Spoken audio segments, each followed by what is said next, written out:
세 번째 강의 시작해 보도록 하겠습니다. 오늘 우리가 같이 볼 작품은 신경숙 작가의 외딴방이라는 소설이고 사실 출제가 된 지는 조금 됐어요. 2018년도 6월 모의평가면 2009년 6월에 시행되는 모의평가인 것이고 그럼 횟수로 치면은 올해가 2025년이니까 이제 2026년이니까 지금 촬영 기점 2026년이니까 거의 15년 전이죠. 15년 전. 전 15년 전에 초등학생 중학생이었고 여러분들은 아마 글쎄요 말을 할 수 있었을까 싶은 나이가 될 것 같아요, 그죠? 그럼에도 불구하고 제가 이 지문을 선택을 한 건 연결은 매개체를 전제한다를 가장 잘 보여주고 있는 과거 기출이라고 생각하고 표구된 휴지와는 조금 다른 양상의 연결이긴 하지만 그럼에도 불구하고 연결이 된다라는 점에서 충분히 또 가치가 있는 기출 문제라 생각해서 선택을 좀 해봤습니다. 이 신경숙 작가의 외딴방이라는 소설을 한 문장으로 정의하자면 죄송합니다. 현재의 나를 구하는 과거로의 여정입니다. 현재의 나를 구하는 과거로의 여정이다. 그럼 느낌 싹 오시죠? 과거랑 현재가 연결이 될 건데 과거랑 현재가 무엇을 매개로 연결될 것인가, 이게 오늘 수업의 포인트가 되지 않겠습니까, 그죠? 그래서 과거랑 현재가 어떻게 연결이 될지를 조금 중점적으로 보시면 좋을 것 같고 눈치를 조금 채신 분도 있으실 텐데 현대소설이라는 것은 사실 서술자 중심으로 돌아가는 게 일반적이잖아요. 지금 요 1인칭이니까. 그럼 서술자 중심에서 과거랑 현재를 이을 수 있는 한 가지 방식이 뭐죠? 회상이죠, 그죠? 그러면 회상이라는 것을 통해서 서술자가 지금 처한 현재와 그 다음에 서술자가 지나왔던 과거가 연결이 될 것이고 그 공유 지점에는 서술자 그 자체가 있을 것이다라는 추론 정도는 우리가 해볼 수 있을 것 같습니다. 그럼 이 서술자가 어떤 생각을 가지고 있고 과거에는 어땠고 지금은 어떻기에 과거랑 현재가 연결되고 있는지 그것을 잘 보면서 따라오시면 될 것 같습니다. 참고로 이제 이 소설은 신경숙 작가의 자전적인 소설입니다. 그래서 그 본인 얘기예요. 그러니까 작가님 본인 얘기를 좀 적어 놓으신 거고 실제로 이제 그 KBS인가 SBS인가 어디서 했던 그 토크 예능 프로그램 중에 힐링 캠프라고 있거든요. 그 우리 이경규 형 그 선생님 나오셔가지고 그 토크 콘서트 했던 콘서트는 아니죠. 그 토크 예능 그 토크 예능 중에 힐링 캠프라고 있는데 그 힐링 캠프에 출연을 하셔가지고 이 얘기를 해주신 적이 있어요. 그 영상을 유튜브에 검색하면 나오는데 제가 그걸 가져올라다가 저작권 문제가 좀 있을 것 같아서 좀 안 가져왔거든요. 그래서 그 힐링 캠프 신경숙 치면은 이 소설가가 되고자 하는 그 길, 그리고 소설가가 되었으면 좋겠다라고 했던 그 말을 들었을 때 작가님의 그 눈빛을 볼 수 있습니다. 과거의 나를 보는 그 눈빛을, 그때로 돌아간 듯한 그 눈빛을 볼 수 있거든요. 그래서 그거 보시면 또 이 소설이 조금 잘 와닿을 것 같습니다. 가볼까요? 학교에 나가지 않으면 나는 5시에 컨베이어 앞을 떠날 수가 없을 것이다. 컨베이어라는 것은 플레임으로 늘리면 컨베이어 벨트죠, 그죠? 그 컨베이어 벨트라는 것은 공장에서 계속 돌아가는 그 생산 라인을 말하는 거잖아요. 그럼 컨베이어 앞을 떠날 수 없을 것이라는 것으로 보아 화자는 지금 공장에 출근을 하고 있네요. 됩니까? 학교에 나가지 않으면 나는 5시에 공장을 떠날 수 없을 것이다. 선생님은 버스 정류장에서 내일은 꼭 학교에 나오라고 합니다. 지금 공장에서 서술자가 선생님을 만났고 학교 선생님이죠. 학교 선생님이 내일은 꼭 학교에 나와라 라고 지금 얘기를 하고 계세요. 우선 학교에 나와서 생각하자. 버스에 올라탄 선생님이 나를 향해 손을 흔들고 있습니다. 이 흔드는 게 가라는 게 아니고 잘 있어 나 갈게 내일 봐 이 소리죠, 그죠? 선생님의 손 뒤로 공장 굴뚝이 울뚝울뚝하다. 처음으로 공장 속에서 사람을 만난 것 같다. 이게 설마 진짜로 공장에 혼자 일하기 때문인가요? 아니죠. 공장은 사람답지 못한 사람들이 너무 많았고 다른 말로 내가 정을 줄 수 있는 사람을 처음 만났다 이 소리잖아요. 동의하시죠? 그러면 우리가 한 가지를 뽑아볼 수 있습니다. 선생님이라는 존재는 서술자에게 어떤 인식을 준 거예요? 다시 말해서 선생님이란 존재는 서술자 어떻게 생각하는 사람입니까? 좋다고 생각하는 사람이죠. 호의적이잖아요. 그죠? 서술자 입장에서 선생님은 좋은 사람이란 말이야. 그럼 우리가 배웠던 단어로 치환해서 설명을 해보면 정서적 거리,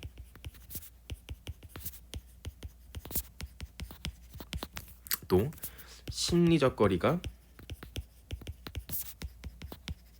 매우 낮습니다. 서술자가 생각하는 선생님에 대한 인식이. 그러면 친근하다, 친밀하다, 친화적이다 이 단어까지 우리가 쭉 끌어내볼 수가 있을 것 같습니다.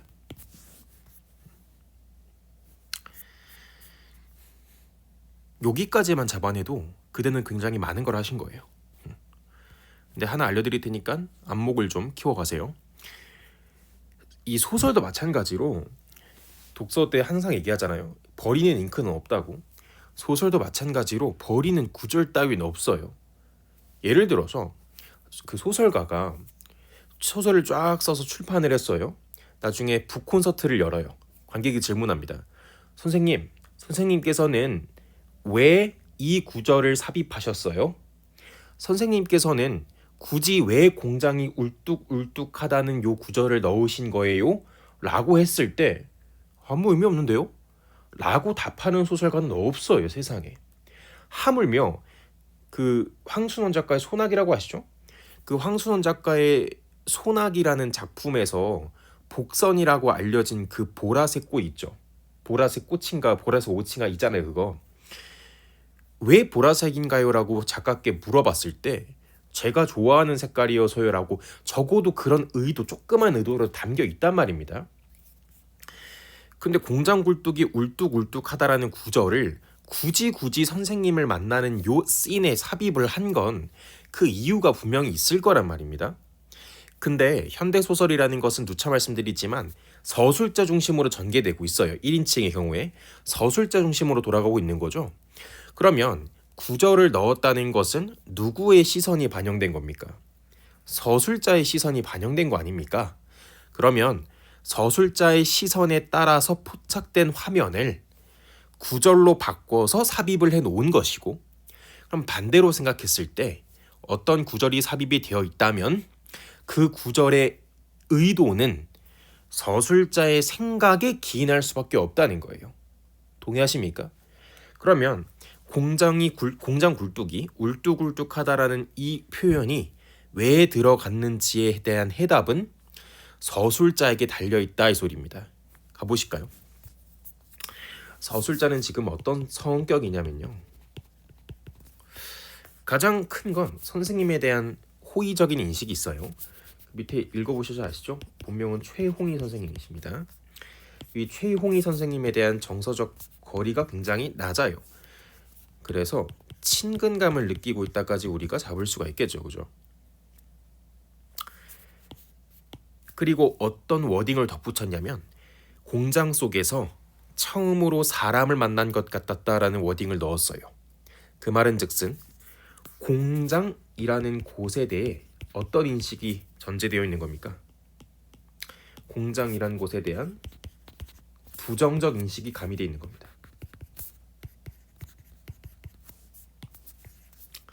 제가 글씨를 좀 잘 써보려고 신경을 쓰고 있어서 잠깐만요. 저 연사님 강의를 좀 보고 있는데 글씨가 너무 예쁘더라고. 그래서 나도 저렇게 좀 쓰고 싶다라는 그 일념하에 조금 큼직큼직하고 가독성 좋게 써보려고 노력을 해보겠습니다. 저도. 그래서 조금 좀 이렇게 인식을 하고 쓰느라 좀 끊길 수가 있어요. 양해를 좀 해주시고 더 나은 강의를 위해서 노력하는 저의 모습이라 생각해 주시면 좋을 것 같습니다. 쓸데없는 소리 하네요 또. 어쨌든 이 서술자 나는요, 최용희 선생님에 대한 긍정적 인식이 있지만 이 공장이라는 곳에서는 그런 느낌을 크게 받진 않는 것 같습니다. 그럼 선생님 뒤로 보이는 굴뚝을 왜 굳이 넣어준 거죠? 그렇죠. 이 두 대상이 대비가 되고 있다는 걸 드러내고 싶은 거예요. 서술자 입장에서 공장은 그지 같아. 서술자 입장에서 선생님은 좋은 사람이야. 이 두 가지를 더 극명하게 보여주는 거죠. 동의하시죠? 그래서 넣은 구절입니다. 버스가 떠난 자리에 17의 나 우두커니 서 있다. 17의 나라는 요 표현을 통해서 지금 과거 회상 중이다라는 정도는 우리가 읽어볼 수가 있을 것 같고, 선생님의 손길이 남아있는 내 어깨를 내 손으로 만져보며, 왜 그렇죠? 그러니까 선생님, 그러니까 그 어깨 선생님의 기운이 남아있는 거죠. 그러니까 뭔지 아시죠, 그죠? 뭐 좋아하는 최애를 한번 떠올려 보세요. 뭐 짝사랑하는 사람이든 아니면 뭐 좋아하는 연예인이든 실제로 만나서 나에게 호의적인 반응을 보여줬고 뭐 악수를 했거나 어깨를 토닥여주거나, 그럼 그 부분이 약간 뭔가 그 멜랑콜리한 게 뭔지 아시죠, 그거? 그렇게 생각하시면 될 것 같습니다. 다음날 교무실로 나를 부른 선생님은 내게 반성문을 써오라고 해요. 잘못한 게 없는데 왜 반성문을 써오라고 하죠? 일단 넘어가 보시죠. 하고 싶은 말을 다 써서 사흘 후에 가져와봐. 여담인데 죄송한데 이거 4일 아닙니다. 이거 3일입니다. 4일은 나흘이라고 불러요. 나흘. 어휘를 처참하지 않습니까? 혹시 몰랐다면 조용히 알아가시면 됩니다. 뭐 비슷한 시리즈가 있는데 그 기출에 가끔 나와요. 이태 했었죠, 그죠? 그 현대소설 기초 강의에 최명희에게 비오는 길 이태나 되었다, 이태나 되었는데 이런 표현 배웠잖아요. 복습하시려고 제가 지금 일부러 언급드리는 겁니다. 이태는 2년이었죠, 그죠? 요거 뒤에 다음 질문인 그 이범선의 오발탄에도 나옵니다. 전역한 지 이태나 되었잖니 이런 식으로 나와요. 하고 싶은 말을 다 써서 사흘 후에 가져와봐. 그러니까 실제로 반성문을 쓰라는 게 잘못한 걸 쓰라는 게 아니고 하고 싶은 말을 써오라는 거잖아요, 그죠? 반성문을 쓰기 위해 학교와 문방구에서 대학 노트를 한 권 산다. 지난날 노조 지부장에게 왜 외사촌과 내가 학교에 가야만 하는가를 뭐라고 적었듯이 이젠 선생님에게 학교에 가기 싫은 이유를 뭐라고 적는데 어느 참에서 마음속의 이야기들이 왈칵 쏟아져 나옵니다. 노조라는 것은 노동조합이란 뜻이에요. 이 정도는 알아야 됩니다. 그럼 노동조합이라는 것은 어디에 연관된? 공장에 연관된 거잖아요, 그죠? 공장에 있는 지부장이 뭔지 몰라도 높은 사람 같잖아요, 그죠? 공장에 있는 높은 사람에게 학교 좀 보내주세요라고 그 얘기를 쭉 썼듯이 지금은 선생님께 학교에 가기 싫은 이유를 또 주저리 쓰는 거예요. 되세요? 그럼 봅시다. 과거가 있고요. 지금도 물론 과거지만 학교에서 반성문을 쓰는 그 타임을 지금이라고 표현을 한다면 과거 노조 지부장에게 반성문을 썼던 건 이 지금보다도 훨씬 더 오래된 얘기잖아요, 그죠? 그럼 지금 최용희 선생님께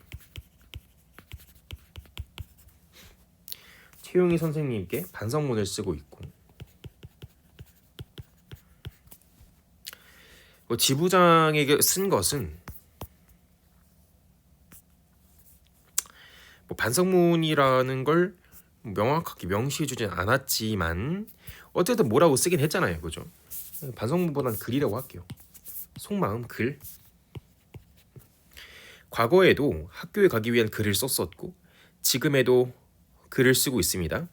그래서 과거와 현재가 이 서술자가 글을 쓴다는 요 행위를 매개로 연결되고 있는 겁니다. 그럼 제가 요 테마 첫 번째에서 말씀을 드린 거 이거 왜 하는데요? 과거 지부장에게 썼던 글과 다르게 지금 선생님께 쓰는 요 글에는 뭐가 담겨 있는데요? 그렇습니다. 진심이 담겨 있습니다. 요게 중요합니다. 왜요? 서술자는요 선생님을 좋아하거든요. 그러니까 이성적으로 좋아한다는 소리가 아니고 그 정도로 믿고 따를 수 있는 사람이라는 거지. 그럼 반대로 여기는요 이게 없습니다. 학교에 가고 싶었던 건 진심이 아닌가요? 그 진심 말고요. 실제로 이 서술자가 가지고 있는 마음의 응어리 있잖아요. 그게 없다고. 그래서 이 학교에서 만나는 선생님이라는 사람과 이 공장에서 만나는 지부장이라는 사람 사이에 또 대비가 발생하고 있는 것이죠. 그러니까 이것의 연장선상이라고 보시면 될 것 같습니다.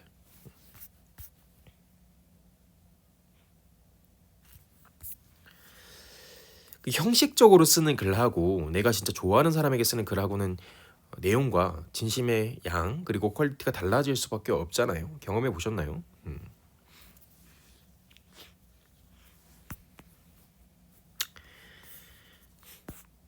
그 표현 봐. 왈칵 쏟아져 나온다라잖아요. 진심을 쓴다가 아니고 왈칵 쏟아져 나온다는 건 그러니까 쓰면서 어떻게 되는 거예요? 와 길어지는 거죠. 쓰다 보니까 진심이 확 토하듯이 나오는 거지. 내가 생각한 도시 생활이란 이런 것이 아니었으며 내가 생각한 학교 생활도 이런 것이 아니었다고. 그러니까 이런 얘기는 지부장 죄송합니다. 죄송해요. 지부장에게 쓴 글에는 없다고 이런 내용은. 그럼 이건 뭐예요? 화자의 진심이다 이 소리죠. 지부장에게 쓴 글에는 이런 내용이 없어요. 참 읽다 보면 좀 느낌이 좀 약간 먹먹하지 않습니까? 17살이에요. 17살. 17살의 소녀가 노조에 휘말리고 공장에서 일을 하고 얼마나 힘들었겠습니까? 그 이제 요 비하인드 스토리가 뭐냐면 그 제가 말씀드린 유튜브 영상에서도 한번 언급은 해주시지만 이 노조라는 것은 노동조합으로서 노동자들의 그 권리를 뭐라 그러죠? 권리를 주장하는 집단이잖아요.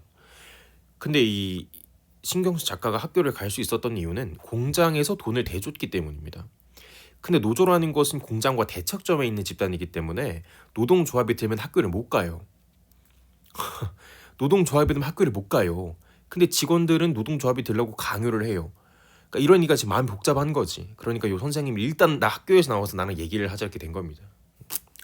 그러니까 얼마나 힘들었겠습니까? 그 17의 소녀가 타지에 와가지고 공장 생활을 하면서 이해관계에 얽히고 또 의도치 않게 얼마나 힘들었겠습니까? 나는 주산 놓기도 싫고 부기책도 싫으며 부기책이라는 것은 그 몰라도 됩니다. 몰라야 되는데 뭐라 그러죠? 대차대조표 말이 더 어려워지네. 그러니까 이 뭐 수익 이런 걸 기록하는 이 경제적인 그 회사나 이런 데서 경제적인 걸 기록하는 장부인데 알 필요 없고요. 주사 놓기도 싫고 부기책도 싫으며 지금은 오로지 마음속에 남동생 생각뿐으로 다시 그곳으로 돌아가서 그 애와 함께 살고 싶다고. 반성문은 노트의 3분의 1은 되게 길어집니다. 그러니까 그 정도로 진심을 막 썼다는 거죠. 요 노트에. 그러면 봅시다. 서술자께서는 자신이 처한 현실을 지금 긍정적으로 보고 있나요? 부정적으로 보고 있나요? 부정적으로 보고 있죠.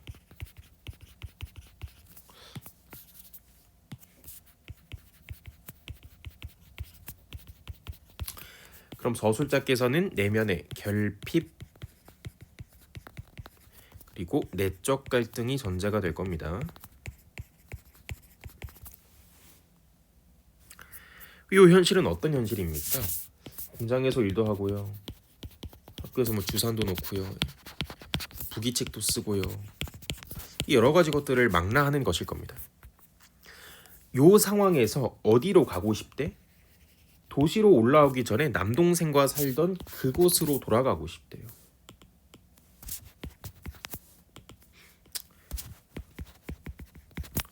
두 글자 그곳을 뭐 하는 거죠?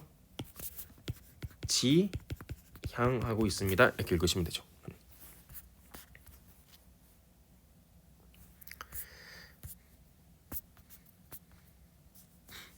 반성문을 다 읽은 선생님이 말합니다. 또 소설을 써보는 게 어떻겠냐? 오타가 아니고 일부러 띄워놓은 거예요.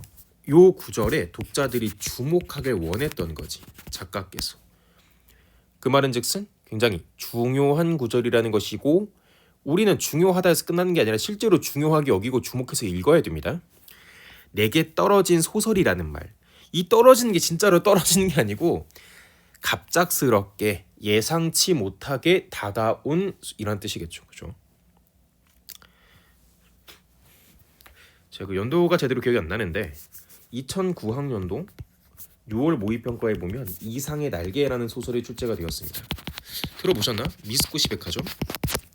이상의 날개에 어떤 구절이 나오냐면 아내의 모가지가 하늘에서 뚝 떨어졌다 이런 뜻이 나옵니다. 진짜로 목이 떨어진 게 아니고 불현듯 아내 생각이 났다의 소리예요.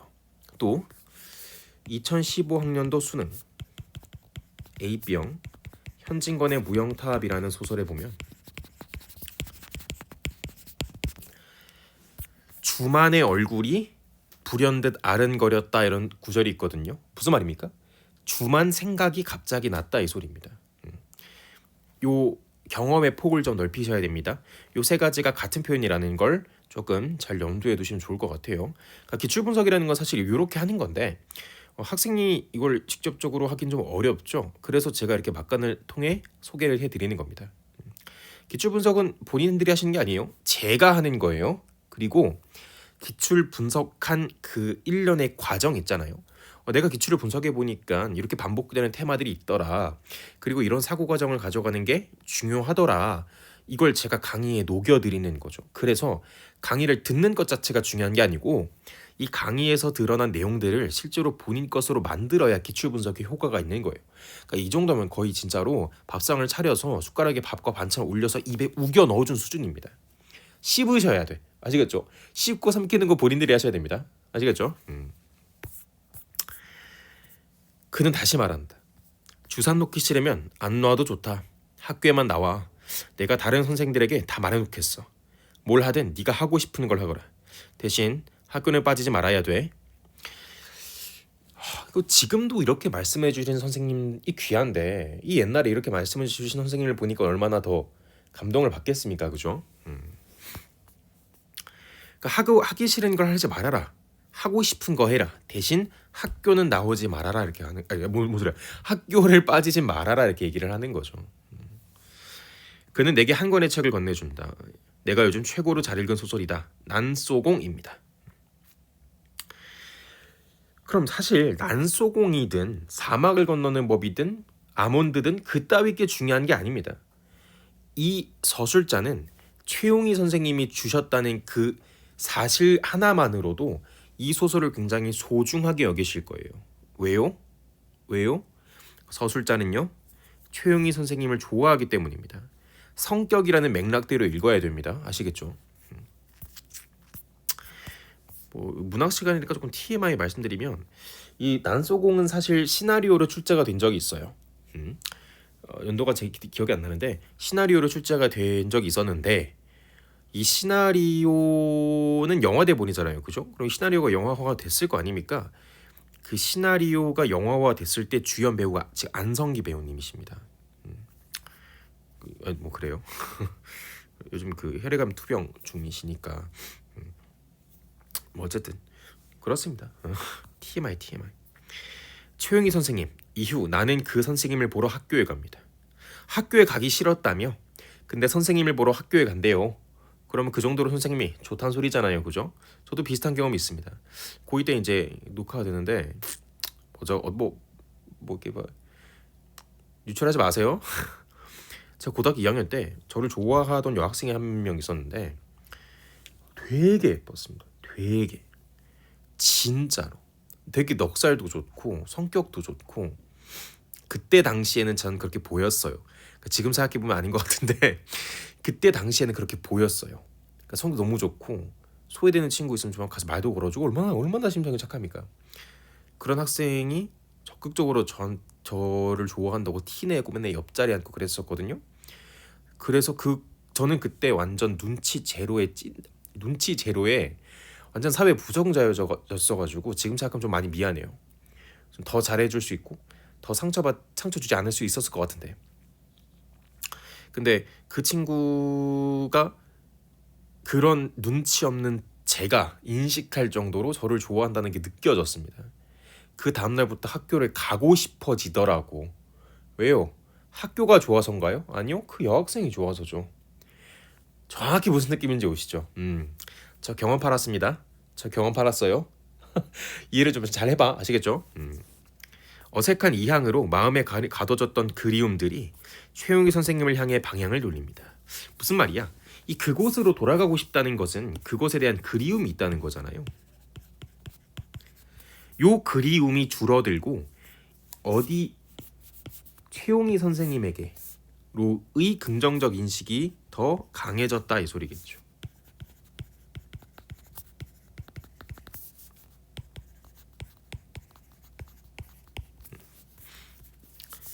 최용희 선생님. 그리움이 없는 건 아닌데 과거에 가지고 있던 그리움보다 줄어들었다라고 보는 게 맥락상 더 어울릴 것 같아요.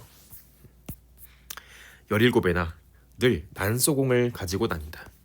어디서나 난소공을 읽는다. 다 외울 지경이다. 희재 언니가 무슨 책이냐 묻는다. 소설책. 소설책? 한번 반문해 볼 뿐 관심 없다는 듯이 희재 언니가 고개를 떨굽니다. 왜? 난소공은 서술자인 나에게나 소중한 거지 희재 언니는 아무런 관심이 없습니다. 전문 읽어보시면 참 눈물이 나요, 그죠? 그 희재 언니 결말에 좀 눈물이 납니다. 최영희 선생님이 마음 안으로 가득 들러찹니다. 그 정도로 선생님이 좋은 거죠, 그죠? 정말 주사를 놓지 않아도 주사 선생님은 그냥 지나간다. 부기노트에 대차대조표를 그리지 않아도 부기 선생을 탓하지 않습니다. 최영희 선생님께서 말씀을 해두셨기 때문에 실제로 뭐 하기 싫은 일을 하지 않아도 선생님들이 크게 신경을 안 쓴다 정도로 이해도 너무 좋아. 거기까지 읽어내도 그대는 성공하신 겁니다. 근데 제가 안목을 하나 드릴게요. 제가 어렸을 때 저희 부모님이 굉장히 엄하셨습니다. 이 엄한다는 게 뭐 뭘 하지마 이게 아니고 공부를 진짜 뒤질나게 시켰어요. 진짜로. 제가 어느 정도로 공부에 대한 스트레스가 많았냐면 성균관대학교에서 어떤 영어 그 초등학교 중학생들 그 뭐 대상으로 영어 시험을 보는데 전 보기 싫었어요. 근데 엄마가 억지로 보래요. 그래서 제가 샤워실에 앉아가지고 펑펑 울었던 기억이 있습니다. 그 정도로 심했는데 어느 날 갑자기 엄마가 오늘 학원 쉬라는 거예요. 뭐지? 느낌 싸한 거죠. 등골이 서늘해지잖아요. 학원 갈 시간이 다 돼요. 5시 그 시계가 5시를 가리키고 있습니다. 엄마 쪽을 싹 돌아봐요. 저 왜 봐요? 저 엄마 왜 봅니까 5시에?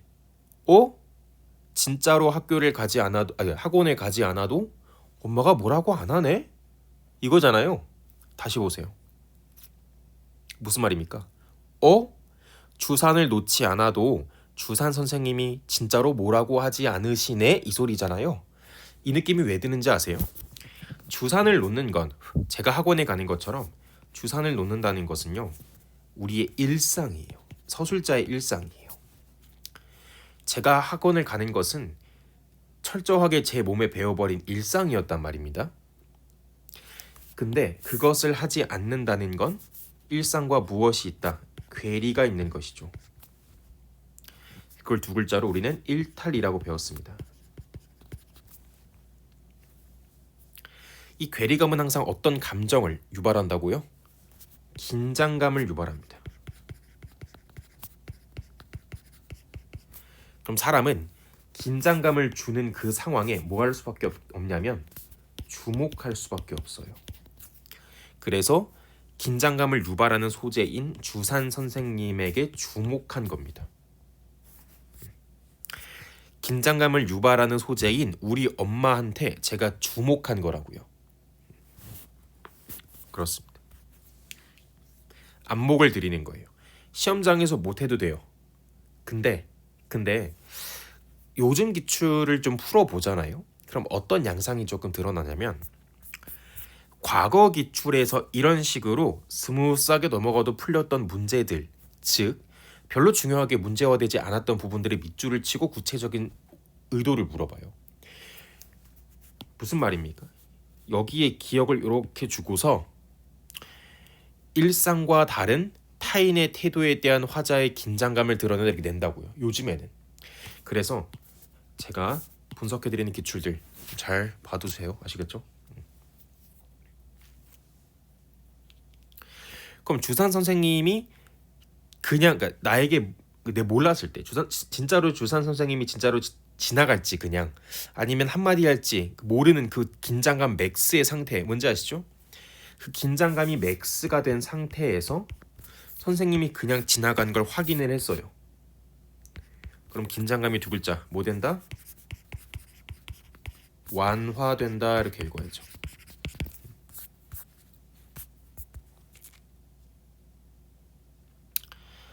부기노트에 내차 대조표를 그리지 않아도 부기 선생은 탓하지 않습니다. 주산 시간에 국어 노트 뒷장을 펴고 난소공을 옮겨봅니다. 제가 이제 과제로 어떤 현대시 세트를 했었냐면 백석의 8원 서행 시초, 그 다음에 하종호의 동승 세트를 했어요. 그 현대시 세트 보기에 뭐라고 되어 있었냐면 시선이라는 것은 현대인의 시선이라는 것은 의미를 가진다 이런 구절이 있었습니다. 그래서 제가 시선이라는 것은 주체의 주관을 투영하고 있으니 중요하고 앞으로 문학에 굉장히 많이 나올 거니까 꼭 알아두자 이런 표현을 제가 썼었습니다. 그래서 실제로 이후에 아버지의 땅 할 때도 아버지의 모습이 변화함에 따라서 나라는 이 서술자가 아버지에 대한 느끼는 정서가 달라짐을 확인했었어요. 기억하시죠? 봅시다. 난소공을 옮겨 적어본대요. 그럼 아무 구절이나 옮겨 적은 거예요? 아니죠. 서술자 입장에서 눈길이 가는 구절을 옮길 거 아닙니까? 즉 옮겨진 난소공의 구절은 뭐가 반영이 되어 있다? 서술자의 내면 세계, 서술자의 성격이 반영된 결과일 겁니다. 그런 친구들이 있잖아요, 그죠? 인스타 스토리 이런데 뭐 노래 가사 이런 걸 좀 캡처해서 올리거나 아니면 뭐 갑자기 자기의 감정을 100% 표현한다고 느끼고 있는 어떤 사진을 옮기거나 뭐 그런 친구들이 있죠, 그죠? 본인이 그러실 수도 있고. 왜 그런 거예요? 나랑 상황이 좀 비슷하고, 그러니까 에픽하이 노래 중 그런 것도 있어요. 세상 모든 이별 노래가 내 이야기 같다고 느껴질 때, 그러니까 그 구절과 그 사진이 나의 모습 같으니까 공유를 하는 거잖아요. 그럼 왜 공유하는데요? 내가 지금 이런 상태니까 알아달라라고 공유하는 거 아닙니까? 그러면 필사를 한 이 부분에는 뭐가 반영이 되어 있을 거예요?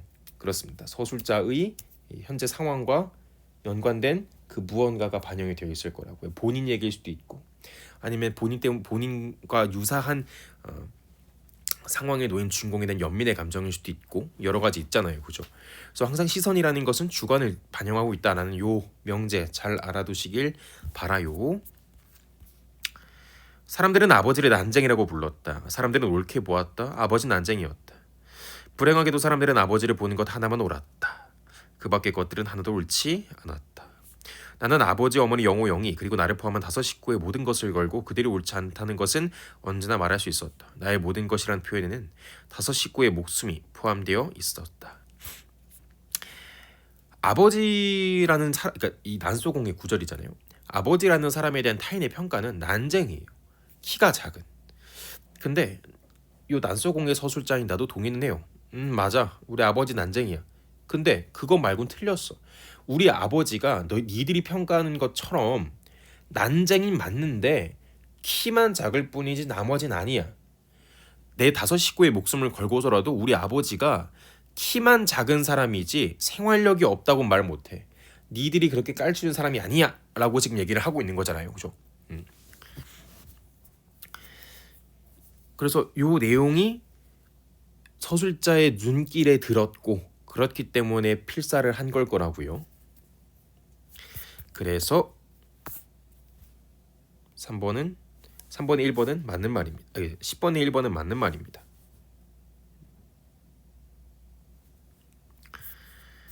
왜 간접적으로 보여주는 거야? 그러니까 서술자의 시선이 반영된 구절을 주는 거죠. 이거 읽어요. 이 소설의 주인공이 이렇게 힘들구나 라는 거를 추론하게 만들잖아요. 직접 나 힘들어요가 아니고 툭 던져놓고 알아서 추론하게 만들잖아요. 그래서 간접적으로 보여주고 있는 겁니다. 참 난소공 읽어보시면 알겠지만 이 아버지께서 이제 소시민입니다. 그러니까 부유한 계층이 아니고 실제로 이제 뭐 좀 가족들을 먹여 살리기 위해서 좀 열심히 고군분투하시는 가장인데 영희가 집을 나가요. 부잣집 도련님이랑 집을 나가요. 그런데 이 5 식구가 살던 집이 재개발로 인해서 부서질 위기에 놓입니다. 근데 어머니는 이 집을 절대 못 팔겠다고 해요. 왜냐면 영희가 돌아와야 되니까. 돌아올 자리가 있어야 되니까. 근데 이제 그거랑 이 소시민의 개인적인 상황은 이 사회와의 크게 개의치 않잖아요, 그죠? 그러니까 아무리 내 집 지켜야 되라고 한다 하더라도 지금의 여러 가지 법적 분쟁을 거치면 되겠지만 그때 무대포로 밀어버린단 말입니다. 그래서 이제 밀어버리고 그럼 보상을 해줘야 될 거 아니야. 이 보상을 어떻게 해줄 것인지 뭐 난리가 나는 거야. 근데 이제 아버지는 사회에서 뭐 구르고 핍박을 받고 그 하층민이라는 이유로. 그래서 이제 아버지가 어디에 빠지냐면 이제 사회주의에 빠지십니다. 왜냐면 그 다섯 식구가 살던 그 집 건너편에 그 개울 건너에 지섭이라는 청년이 살았는데 그 지섭이라는 청년이 사회주의자예요. 그 지금의 입장에서 사회주의 반동문자 이렇게 생각할 수 있지만 사회주의의 기본 토대가 뭡니까? 사회를 중요시 여기는 이념 사상 생각이잖아요.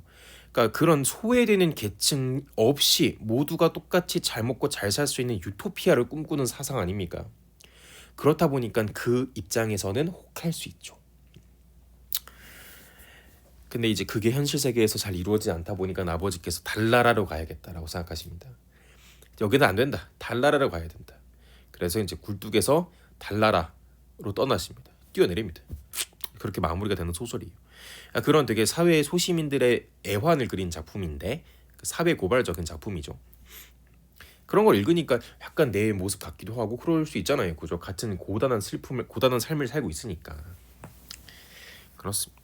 70년대 80년대 우리가 교과서에서도 이때 창작된 이때를 배경으로 하고 있는 소설들을 보면은 전부 다 사회 소시민에 대한 고발 이런 주제들이 많아요.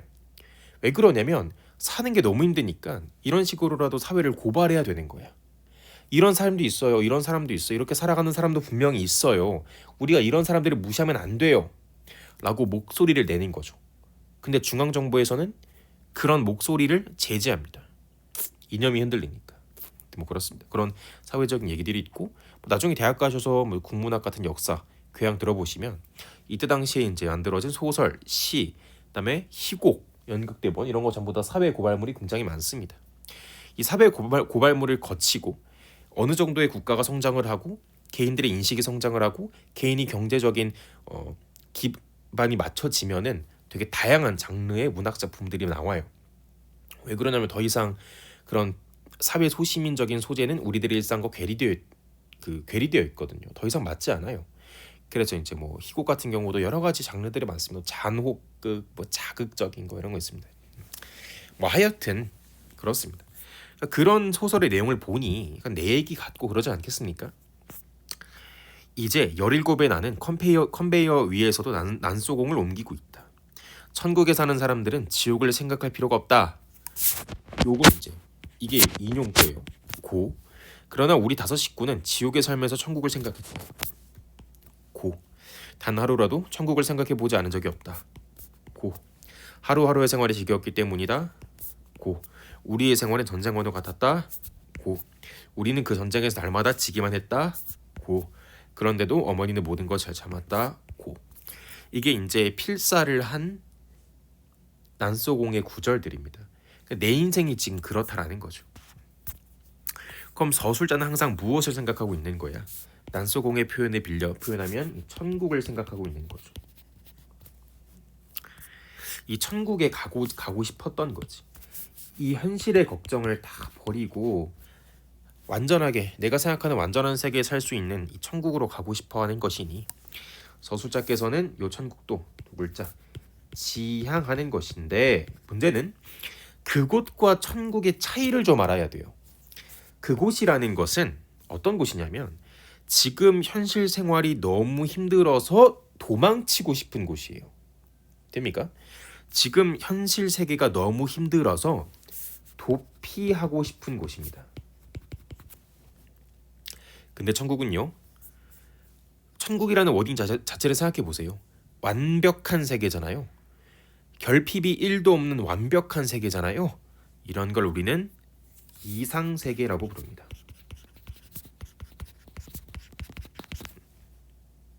그래서 도피쳐도 지향은 할 수 있어요. 왜냐하면 도망치고 싶은 걸 일단 지금의 결핍, 이 순간의 결핍을 해소할 수는 있잖아요.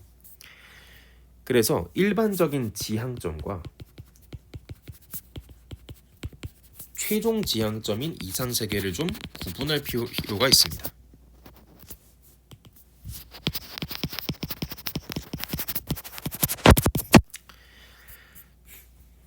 그냥 이렇게 비유를 좀 해볼게요. 제가 예를 들어서 뭐 서울대를 가고 싶어요. 그럼 서울대라는 것은 이상향이자 최종 지향점이 될 겁니다.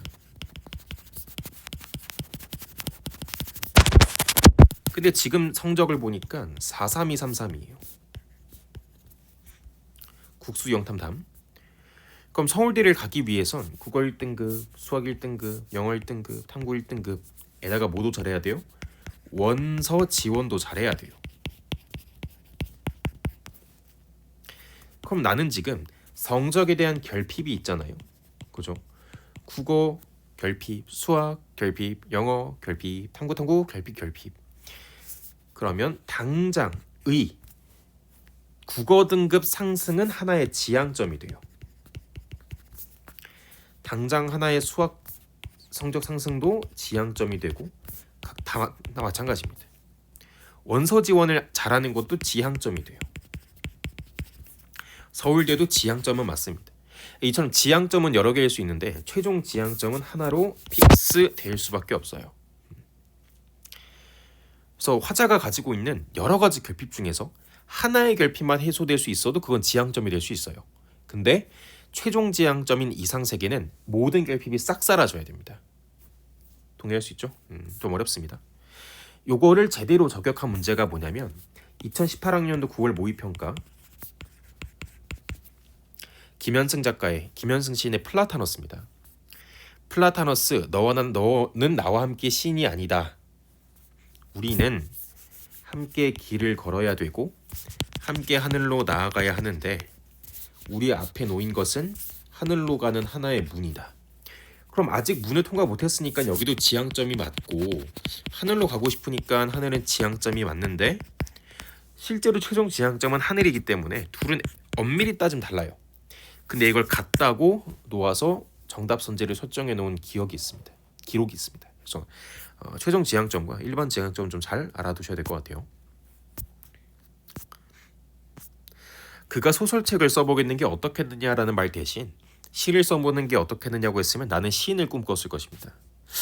그랬었다. 나는 꿈이 필요했었다. 내가 학교에 가기 위해 큰오빠의 가발을 담담하게 빗질하기 위해서 공장 굴뚝의 연기를 참아낼 수 있기 위해서 살아가기 위해서 나는 꿈이 필요했었다는 거죠. 그러니까 소설이든 시든 그런 게 중요한 게 아니고 나에게는 꿈이 있고 없고가 굉장히 중요했다 이겁니다. 그러니까 당장의 나의 힘듦을 견디게 만들어줄 수 있는 그 꿈이 필요했었던 거죠. 근데 그 꿈을 누가 찾아준 거야? 최영희 선생님이 찾아주신 거죠. 그렇습니다.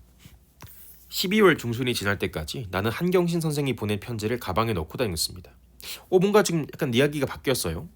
가끔 편지를 꺼내 전화는 오후 5시 30분 이후부터 9시까지 하실 수 있습니다 라는 대목을 읽어보곤 했습니다. 842 땡땡땡땡땡 몇 번의 편지를 꺼내 읽고 다시 넣고 하는 사이에 나도 모르게 전화번호를 다 외우고 있었습니다. 이거 왜 꺼냈다 넣었다 하는 거예요? 전화를 할까 말까 고민하는 거죠. 내적 갈등 중이시네요.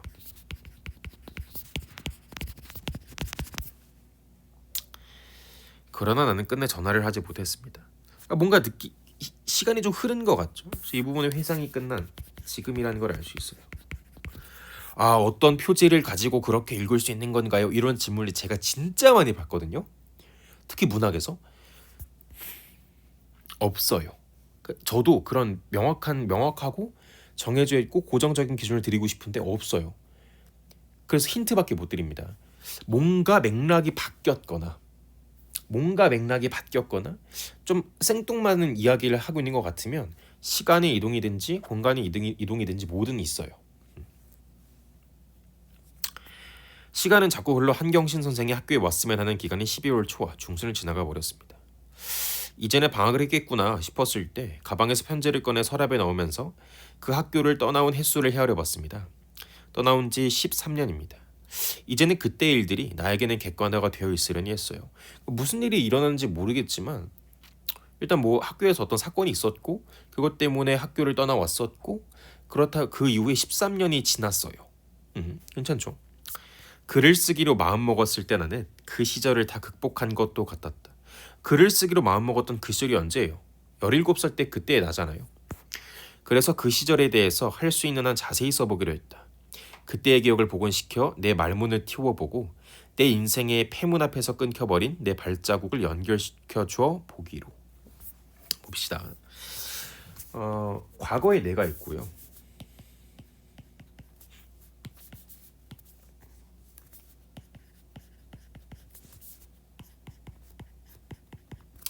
몸통 다리 팔입니다. 과거의 나는 결핍이 있었습니다.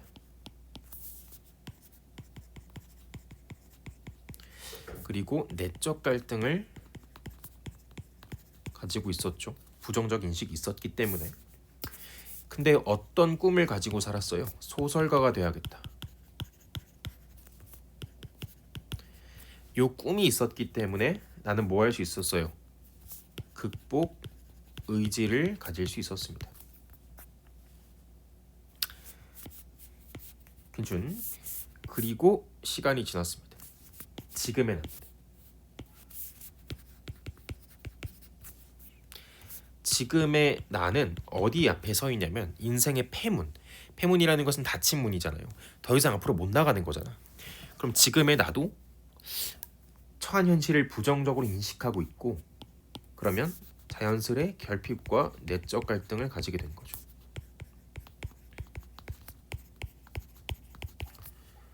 요 상황에서 뭘 해보겠다고? 글을 써보겠대요. 글을 왜 쓰는데요? 인생이 폐문 앞에서 끊겨버린 내 발자국을 연결시켜줘 보기로. 내 인생은 끝이야 라고 생각했는데 글을 씀으로써 문을 열고 그 뒤의 삶을 살아갈 수 있도록 하기 위해서잖아요. 네 글자. 그렇습니다.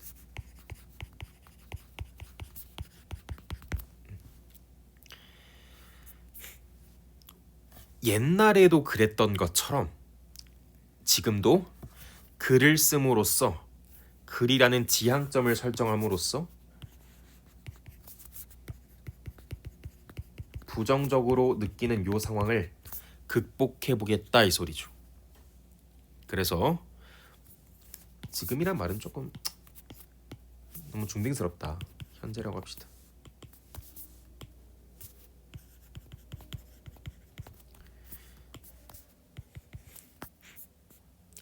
나의 상황과 거기에 따른 극복 의지, 대처법 다 똑같죠. 그래서 요 과거의 나와 지금의 나는 색깔이 좀 다채로웠으면 좋겠어요. 동일시되고 있습니다.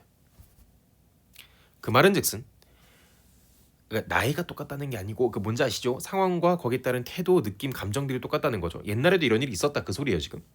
그럼 옛날과 지금 모두 동일한 상태의 나를 공유하고 있는 거죠. 그래서 동일한 상태의 나를 매개로 과거와 현재가 두 글자 연결되고 있는 겁니다. 매개체는 뭐라고요? 얘라고요.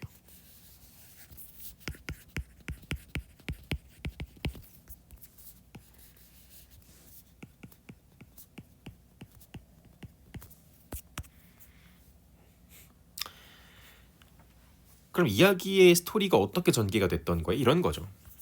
힘들어요. 아, 힘들어. 근데 가만히 생각해 보니까 옛날에도 이런 기억이 있었던 것 같아. 그때 나는 어떻게 해결했지? 아, 글을 쓰는 꿈을 꿨었지. 그 꿈을 가지면 살았기 때문에 내가 버틸 수 있었지. 회상 들어가면 돼. 그 다음에 회상에서 나와요. 그러면 나도 옛날에 내가 그랬던 것처럼 글을 씀으로써 이겨내 봐야겠다. 이렇게 마무리가 되는 겁니다. 와, 예술입니다, 진짜로. 예술입니다, 예술.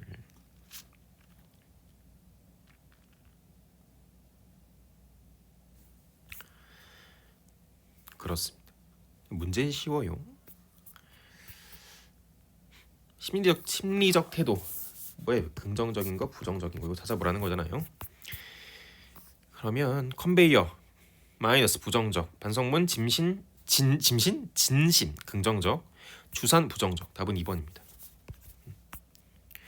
여기에는 최용희 선생님에게 전달하고 싶은 진심이 들어가 있고 여긴 진심들이 없는 다 부정적인 공장의 산물들입니다.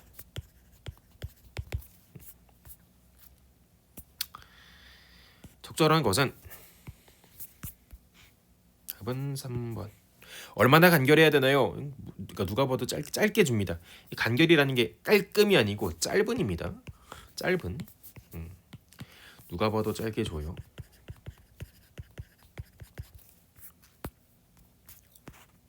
담담하다는 것은 담담 이런 게 아니고요. 감정을 절제한다는 뜻이 있는데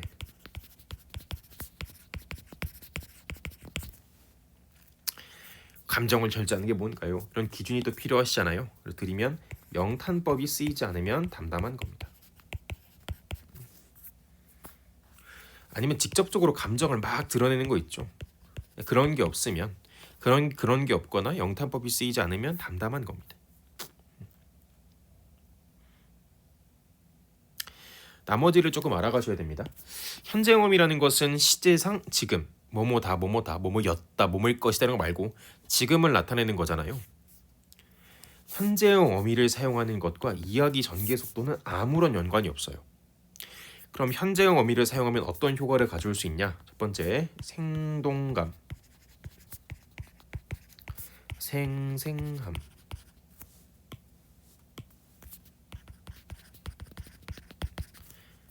마지막, 현장감, 현실감 이런 것들.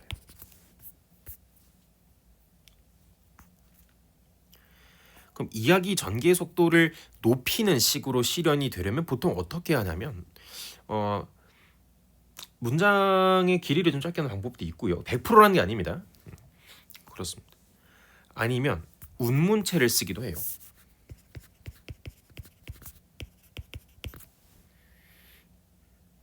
운문체라는 것은 운율이 느껴지는 문체니까 그러니까 중간에 시를 삽입하는 거죠.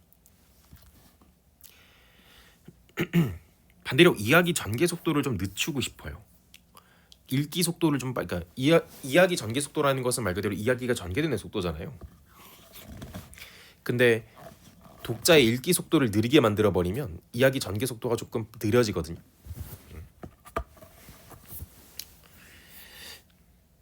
한번 정리를 하시죠. 깔끔하게 정리해 드릴게요. 앞에 거 다 잊어주세요. 요거 현재형 어미까지만 하고 이야기 전개 속도는 지워주세요. 제가 깔끔하게 설명드리겠습니다. 저도 지금 얘기하면서 사고가 꼬이는 것 같아서 그냥 깔끔하게 정리해 놓으면 좋을 것 같아요. 보통 글을 서술하는 방식에는 두 가지가 있는데 하나는 운문체입니다.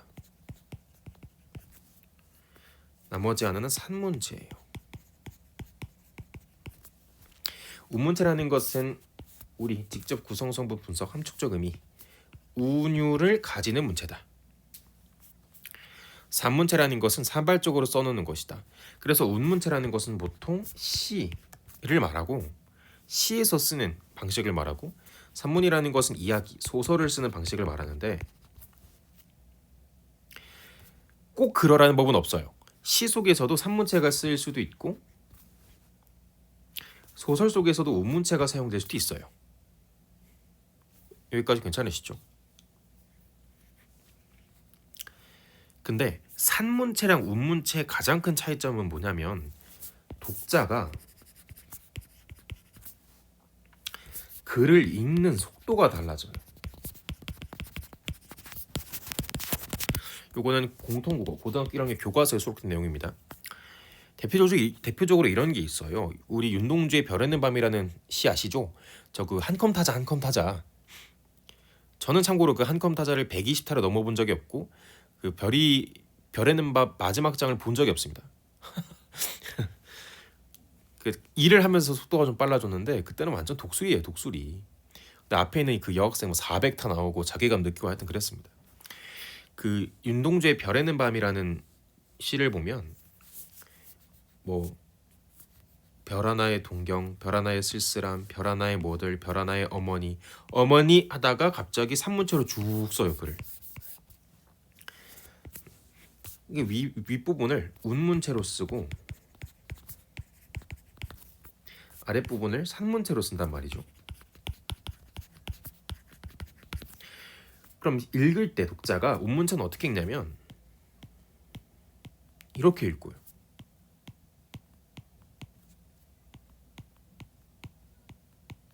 근데 산문체 어떻게 읽냐면 이렇게 읽어요.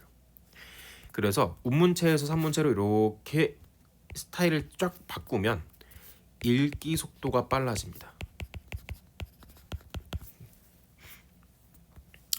읽기 속도가 빨라져요. 이렇게 속도를 조절하기도 합니다. 혹시 몰라서 설명을 좀 드렸어요. 앞에 건 잊어주세요. 제가 좀 설명을 잘못한 것 같아서 죄송합니다. 문단 사이 여백을 왜 주는 거죠? 인과관계를 명료하는 게 아니고요. 요 문단 사이 여백을 줘서 딱 섬처럼 띄워놓은 요 구절에 뭐 하기 위해서? 독자를 주목시키기 위해서 하는 겁니다. 이게 무슨 말이죠? 내적 분열, 내적 갈등 무슨 말도 안 되는 소리세요. 넘어갑시다. 10번 C에 대한 설명으로 적절하지 않은 것은 창작의 어려움, 창작의 고뇌를 느끼고 있나 지금? 그리고 창작을 안 하고 있어요 지금 서술자께서는. 이 난소공이라는 것은 서술자로 하여금 어떤 느낌을 가져가게 하죠. 일단 기본적으로 최용희 선생님에 대한 애착을 드러내기도 하고, 그리고 이 소설이라는 것을 쓰기 전에 선생님으로부터 받은 소설이니까 그걸 보면서 소설 쓰기를 배워가는 과정이기도 하고, 필사도 하고, 또 나의 모습과 비슷하니까 거기서 위안을 받기도 하고. 창작을 안 하고 있어요 아직. 괜찮으시죠? 사실 한 문제가 더 있는데 제가 좀 입으로 뺐습니다. 굳이 그렇게까지 중요한 문제는 아닌 것 같아서. 무슨 문제냐면 D를 묶어놓고 이 소설의 의도와 비슷한 것을 고르시오. 이게 창작 의도잖아요. 왜 이 소설을 썼느냐. 그거 하면서 이제 같이 의도를 물어본 건데 뭐 굳이 그걸 알 필요는 없을 것 같아서 여기까지만 하겠습니다. 굉장히 예쁘고 아름다운 지문인데 문제는 생각보다 쉽게 풀립니다. 근데 문제를 단순히 푸는 것보다 지문에서 요 테마에 맞게 우리가 배워가는 것, 그리고 지문에서 우리가 배워갈 수 있는 것들을 많이 배워가는 것, 그리고 문제에서 선지 구성에서 우리가 배워갈 수 있는 것들을 배워가는 것. 그러니까 기출은 사실 이제 분석의 대상이지 문제풀이의 대상은 아니기 때문에 제가 설명드린 것들을 좀 잘 인식을 해주시면 좋을 것 같다라는 설명을 마무리로 오늘 강의 여기서 마치도록 하겠습니다. 감사합니다.